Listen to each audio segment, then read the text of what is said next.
descubres, cuando entiendes que tú estás vestido para matar.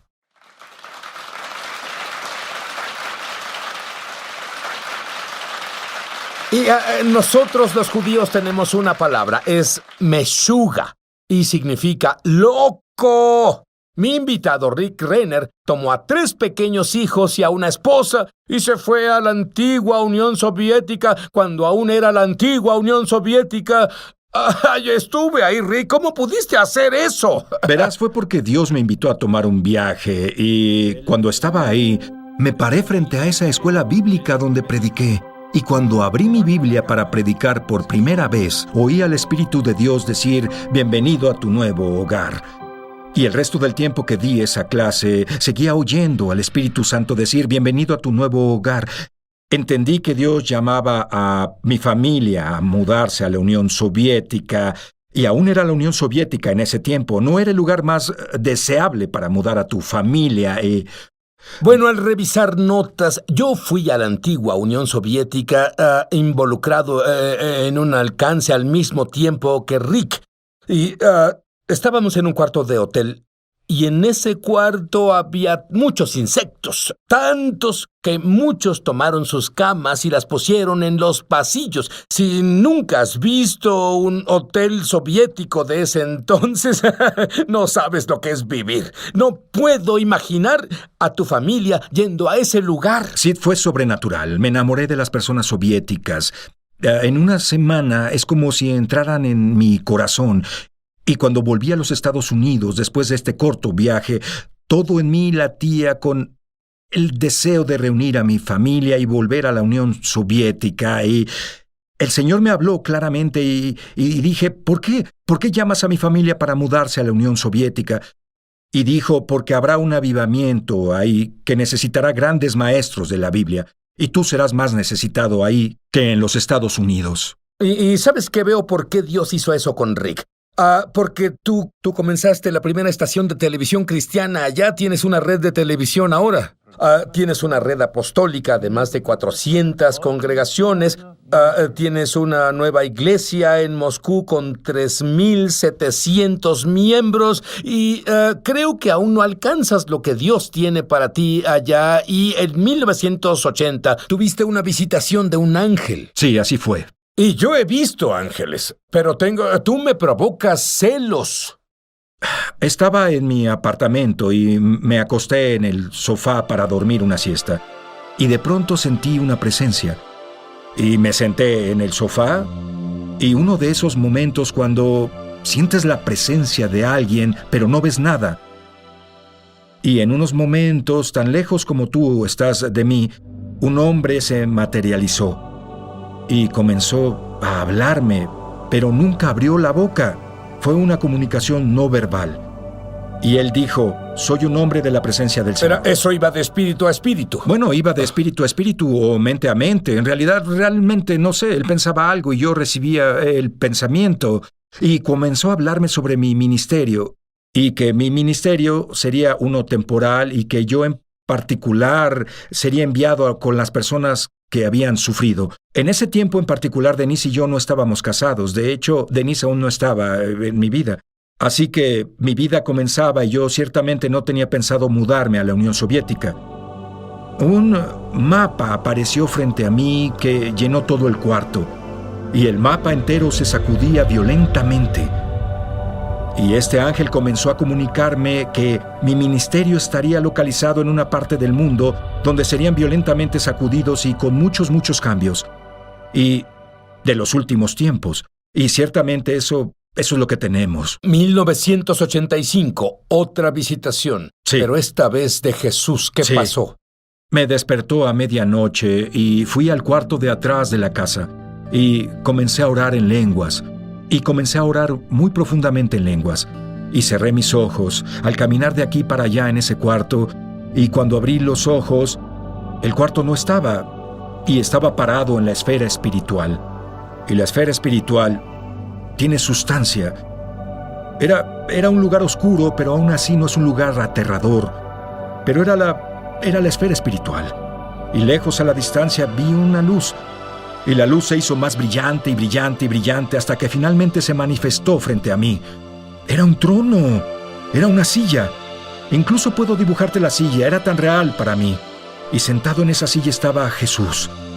Y Jesús comenzó a hablarme sobre mi ministerio. Yo estaba de rodillas porque ya me había arrodillado orando. Y el Señor tomó una mano a la vez y diría que aplastó mis manos. Él puso una mano sobre la otra, puso otra por debajo y dijo: y hoy te doy una unción de amor mezclada con odio. Y dije: ¿qué es eso? Y luego Él lo hizo en la otra mano. Y dije: Señor, ¿qué es amor mezclado con odio? Y Él dijo: es una unción de compasión. Cuando el amor de Dios es tan fuerte y el odio por la obra del enemigo es igual de fuerte, fluyen juntos. Y cuando fluyen juntos, crean compasión. Y de pronto me vi en el espíritu caminando por un hospital con personas muy diferentes. Y hoy sé que era un hospital ruso. Pero en ese momento solo sabías que era un hospital. Solo sabía que era un hospital sí. y era diferente y estaba deteriorado. Y el Señor comenzó a hablarme de nuevo. Y de hecho, Él me enviaría con las personas que habrían sufrido una gran escasez y una gran adversidad. Y la cosa más asombrosa pasó. El Señor sostuvo mis manos hacia mí así y dijo: y hoy pongo ante ti finanzas, en una esfera donde ya se amasan más finanzas. Y Sid se sintió como si esas finanzas entraran en mí. Grandeza de finanzas. Y entendí que Dios iba a proveer sobrenaturalmente para lo que me llamara a hacer en el otro lado del mundo. Y Dios ha sido absolutamente fiel en todo lo que hemos hecho. Y ahora, 24 años después, seguimos ahí. ¿Y sabes qué es asombroso? Vamos, Dios, nuestro Dios es brillante. ¿Sabías eso? Lo que es asombroso es que Rick es un maestro bíblico de clase mundial en una esfera más allá de cualquier cosa que me es familiar. Él toma una palabra griega porque él estudió griego. Y, por ejemplo, en el final de los tiempos, él enseña algo que nunca has oído. ¿Has leído el libro de Hebreos? Comienza en los últimos días. Y algunos escépticos dicen: pues entonces creían que eran los últimos días. Y mira, ellos ni siquiera sabemos cuándo son, pero ni siquiera entienden del griego. Hay una gran diferencia entre los últimos. Rick, ¿cuándo comenzaron los últimos días? Los últimos días comenzaron el día del Pentecostés. Eso es mucho tiempo. Sí. ¿Y cuándo llegaremos al final de los últimos días? ¿Qué no es lo mismo? Bueno, primero que nada, las personas que son escépticas y dicen o han hablado de los últimos días por 2000 años, están absolutamente en lo correcto. Porque los últimos días comienzan en Hechos, capítulo 2, cuando Pedro dijo que Dios derramará su espíritu en los últimos días. Y eso inicia el periodo al cual las personas llaman la era de la iglesia. Algunas personas la llaman la era de la gracia, pero la Biblia lo llama los últimos días. Pero cuando llegas a segunda de Timoteo capítulo 3, verso 1, Pablo escribe: ten en cuenta que en los últimos días vendrán tiempos difíciles. Y la palabra últimos, la cual Pablo usa, es la palabra griega escatos, y es de donde obtenemos la palabra escatología. Y la palabra escatos describe el fin de algo. Por ejemplo, si describimos la última semana de un año, usarías la palabra escatos. No puedes ir más allá, llegaste hasta el final. La palabra escatos la usamos para describir el puerto, el final de un barco. El barco no puede ir más allá. Así que dices que hay 18 características. Dime algunas de estas características que te hicieron creer que estamos en el puerto final, por así decirlo. Bueno, la primera característica está en el verso 1. Y dice: ten en cuenta que en los últimos días, nota que no dice el último periodo, sino en los últimos días. La palabra griega describe el final del conteo. Dice: vendrán tiempos difíciles. Y esa palabra difíciles y la palabra griega es kalepos. Y la palabra kalepos se usa solo una vez más en el Nuevo Testamento. Y se encuentra en Mateo capítulo 8, verso 28, donde se usa para describir a 2 gadarenos endemoniados.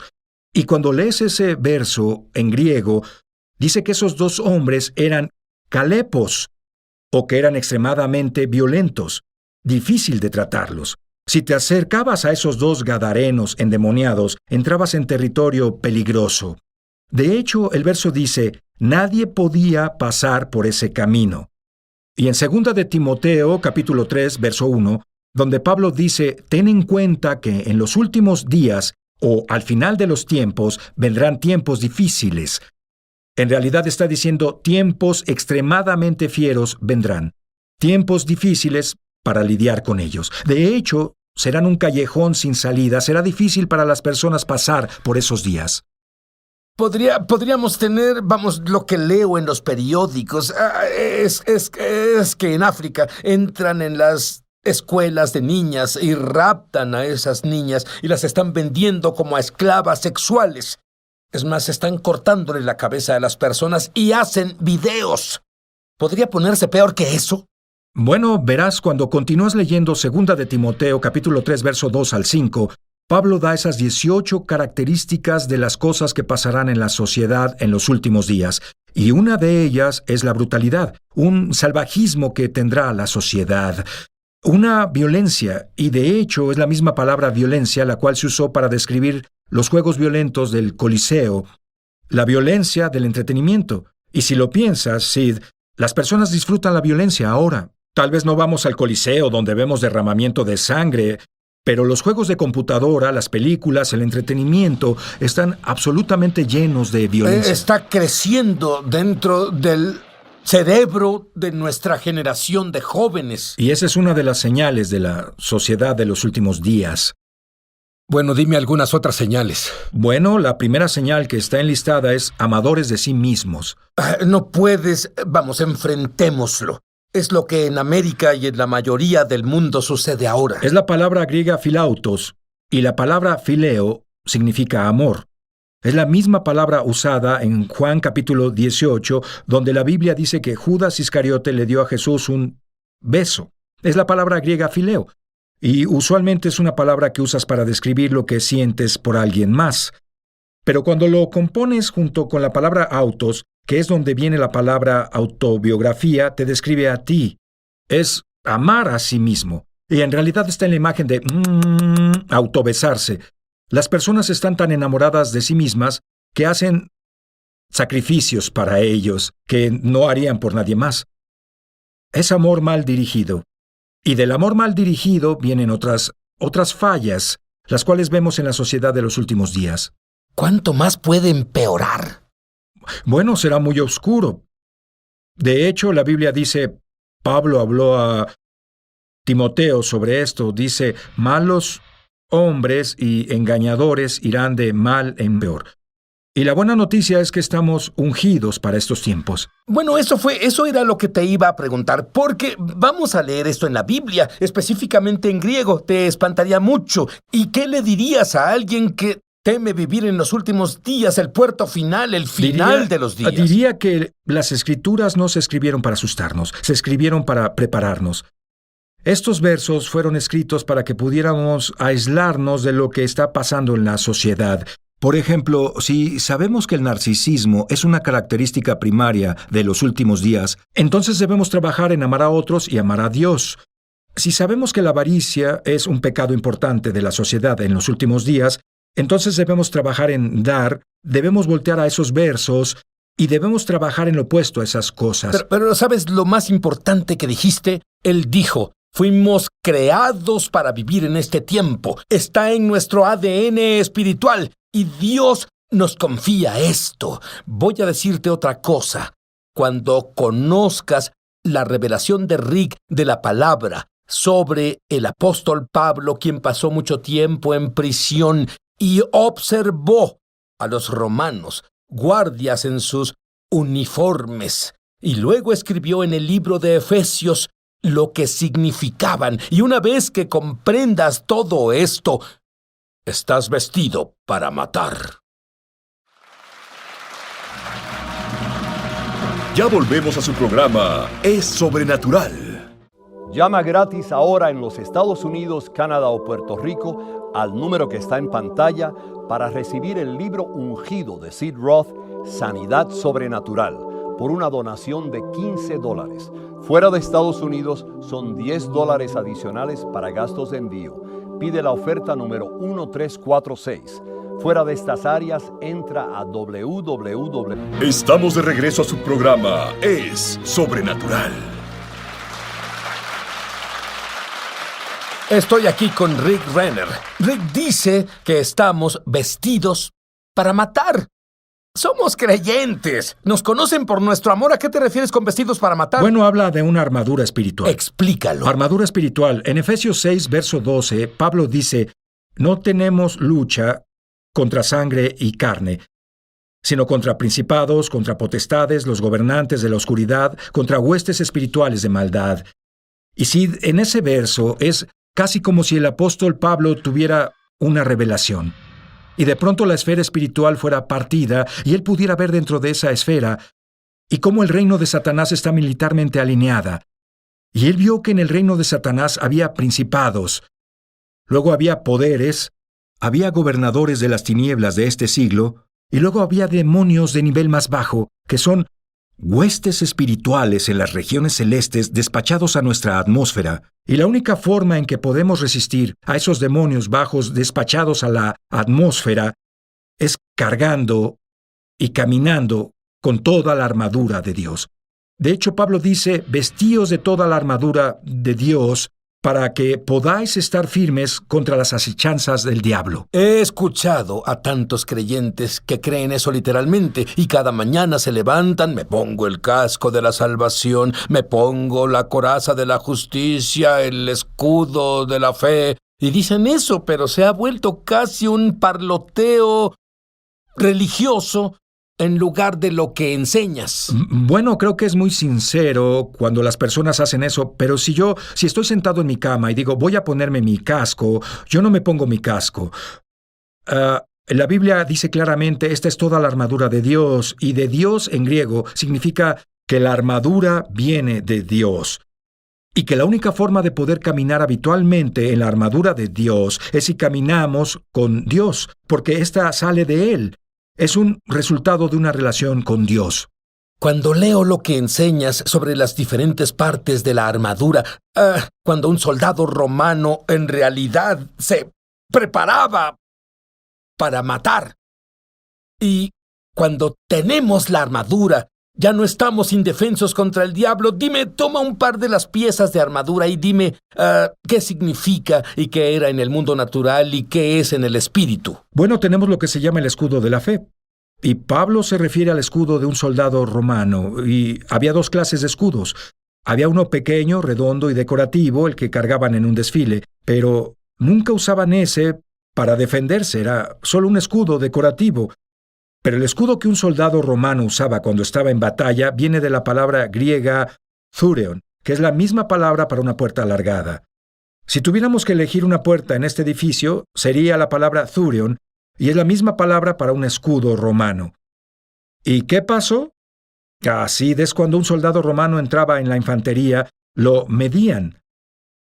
Y esto es muy importante porque Romanos capítulo 12, verso 3 dice, Dios repartió a cada hombre una medida de fe. ¿Qué es la medida? Ellos medían al soldado romano de lado a lado, de pies a cabeza, y hacían el escudo para su tamaño, y así estaba cubierto de lado a lado, y estaba cubierto de pies a cabeza. Si tenías un escudo, estabas completamente cubierto. Así que cada uno tenía uno hecho a la medida para sus necesidades. A la medida. Y los hacían de madera y piel. Y tomaban la piel y la metían en agua y la saturaban para que las flamas que la golpearan se apagaran. Apagaban el fuego. Y así nuestra fe ha sido saturada en la palabra de Dios. Y cuando nuestra fe es saturada con la palabra de Dios, se vuelve una fuerza que el enemigo no puede penetrar. Y sabes, Rick, me gustaría pasar todo el tiempo, si lo tuviéramos, el día entero, hablando sobre esta armadura, porque, verás, cuando entiendes, en realidad entiendes de lo que Pablo hablaba, te das cuenta cuánta protección Dios nos ha dado. descubres que literalmente estás vestido para matar. Dijiste que la mente es tan importante. ¿Orarías por las personas para que su mente sea renovada en la palabra de Dios ahora mismo? Lo haré porque la mente es donde principalmente sucede el ataque. Así que, Padre, en el nombre de Jesús, oro, Señor, por las personas cuya mente está bajo asalto. El enemigo trata de pavimentar un camino en sus mentes y bombardearlos con mentiras sobre su autoimagen, sobre su salud, sobre sus matrimonios. Y Padre, oro para que todos oigan la palabra de Dios y que todas esas mentiras sean arrancadas y sean quitadas de sus mentes en el nombre de Jesús. Amén. El diablo viene a ti como un león rugiente. León. ¿Cómo un león rugiente? Pero tú tienes el escudo de la fe. Tú tienes la espada del Espíritu. Tú estás vestido para matar. Tú eres más que un vencedor.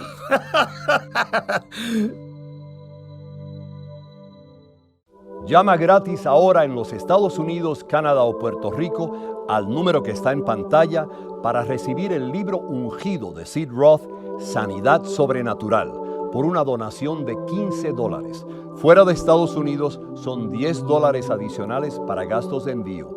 Pide la oferta número 134.